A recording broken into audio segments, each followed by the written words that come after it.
Yung pinakahuling sinabi ni Chris Aquino na pauuwi na raw niya si Bimbi, ang kanyang anak, pagkatapos ng kanyang kaarawan. Ang sabi, mag-aartista na raw si Bimbi. Ayon kay Willie Revillame, medyo maaga yata ang paglantad, pagtatanggal ng kanyang kulubong para sa kanyang pagtakbo sa 2025. Let's go!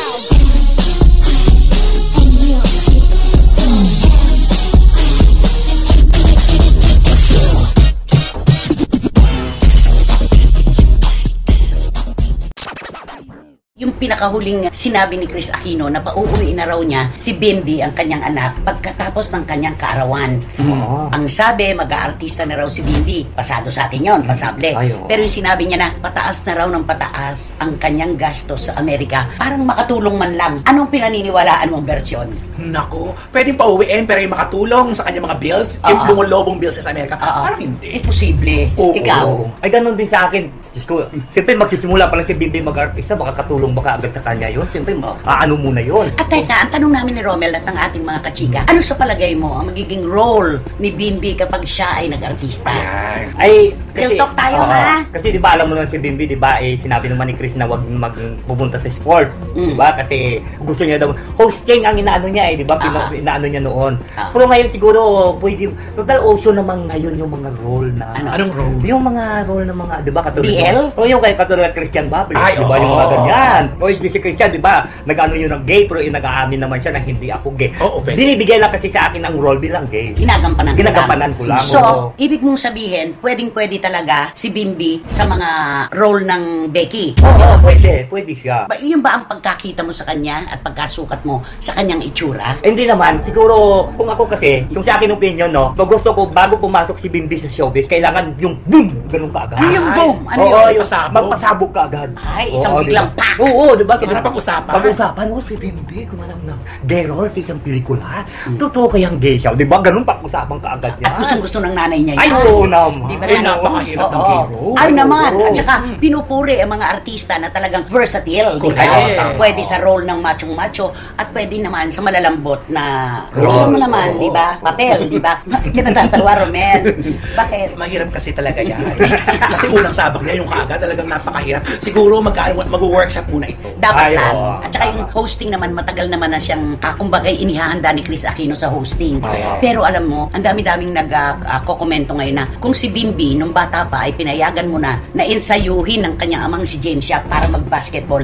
Dapat ngayon, baka nasa isang kolehiyo na siya naglalaro. Eventually, mag-PPBA na, professionally. Diba? Totoo, sayang yan. Kaso, hindi pinayagan ni Chris na mag-basketball. Baka gusto ni Chris volleyball. Pwede rin naman kasi matangkad. Spiker. Correct. At saka uso na ngayon yung volleyball, di ba? Talagang mulat na tayo. Oo, tinatangkilik na ngayon yung mga kaambayan ng volleyball, di ba?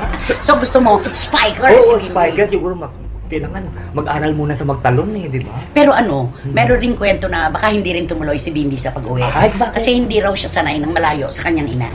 Alam naman natin sa loob po ng 2 taon na si Chris ay nakikipaglaban sa kanyang autoimmune disease. Talagang kasama po niya si Josh, si Kuya Josh, at saka si Bimbi. Natural para kay Bimbi, sino ba ang unang-unang makapagbibigay ng malasakit at pagmamahal sa kanyang ina, kundi silang dalawang magkakapatid. Di ba? Kaya baka medyo 50-50 din yung desisyon, di ba? Kung matutuloy, edi salamat, madadagdagan tayo ng mag-aartista. Kung hindi naman, mas maraming salamat dahil hindi niya mapapabayaan na nandun sa Amerika ang kanyang ina at iintindihin niya ng malayuan. Ngayon pa lang nga, diba, nagpapaka-stage mother na siya.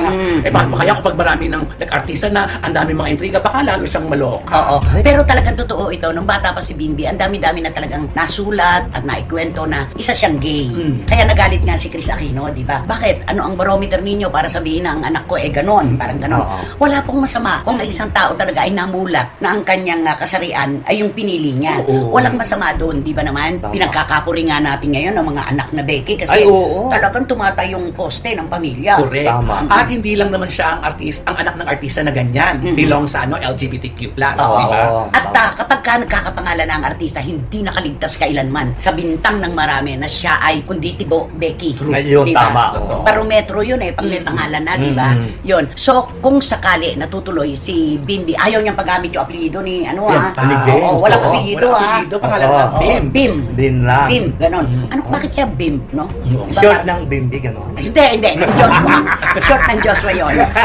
Kasi pag Bimbi, ang bata kasi, binata na siya. Bim. Nako, ewan ko kung saan tayo patutungo dito sa pag-uwi ni Bimp na to. Oo. Di ba? Basta may pagmamanahan at magaling na host ng kanyang ina. Super galing. At kung napunta naman siya sa mundo ng paglalaro, super galing ang tatay niya. Ay, oo. Ngayon, gagawa si Bimp ng sarili niyang pangalan, kanyang kapasidad mismo. Siguro marami naman tatangkilik sa kanya. May puhunan na siya eh. Correct. Yung apelido pa lang at ang nanay niya talagang siguro lahat yun, kahit ano pa ang gagawin niya, panungunuorin siya. Tama. Ano kaya mangyayari sa karir ni Bimp pagka si Chris Aquino ang stage mother? Ano kaya? Baka wala masyadong kumuha.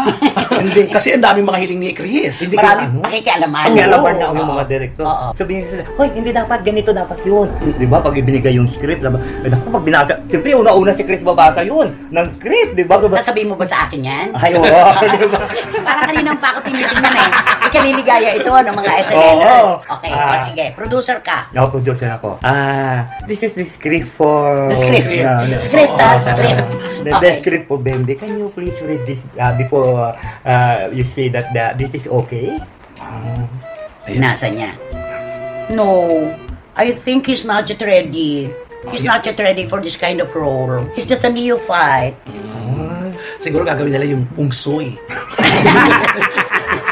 Sa pungsoy na lang. Di ba ganun yan? Yun, di ba yung matatakot si Bimbi. Gaganon. Paano acting kaya niya? Ganun din sa Ay, oo. sinasabi ng ating mga kababayan na. Malamang.